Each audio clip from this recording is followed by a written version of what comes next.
When Saul returned from following the Philistines, he was told, "David is in the wilderness of En-gedi."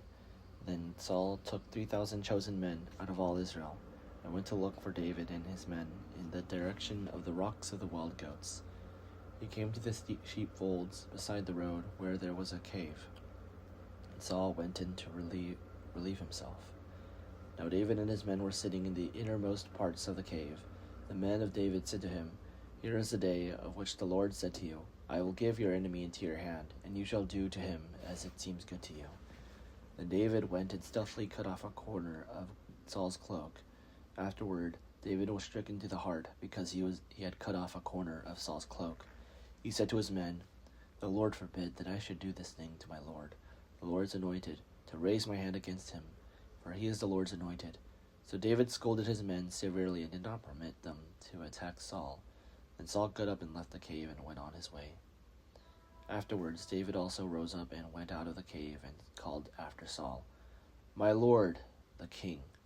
When Saul looked up behind him, David bowed with his face to the ground and did obeisance.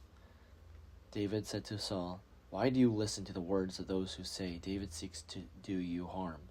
This very day your eyes have seen how the Lord gave you into my hand in the cave, and some urged me to kill you, but I spared you. I said, I will not raise my hand against my Lord, for he is the Lord's anointed.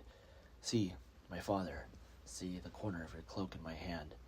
For by the fact that I cut off the corner of your cloak and did not kill you, you may know for certain that there is no wrong or treason in my hands. I have not sinned against you, though you are hunting me to take my life. May the Lord judge between me and you. May the Lord avenge me on you, but my hand shall not be against you. As the ancient proverb says, out of the wicked comes forth wickedness, but my hand shall not be against you. Against whom has the king of Israel come out? Whom do you pursue? A dead dog? A single flea? May the Lord therefore be judge and give sentence between me and you. May he see it to it, and plead my cause, and vindicate me against you."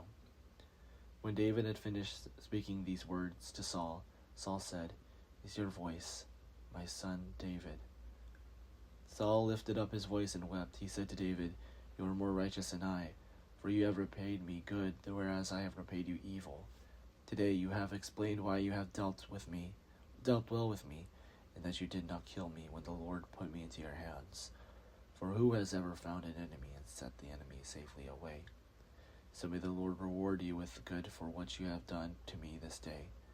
Now I know that you shall surely be king, and that the kingdom of Israel shall be established in your hand. Swear to me, therefore, by the Lord, that you will not cut off my descendants after me, that you will not wipe out my name from my father's house." So David swore to David. Then Saul went home, but David and his men went up to the stronghold.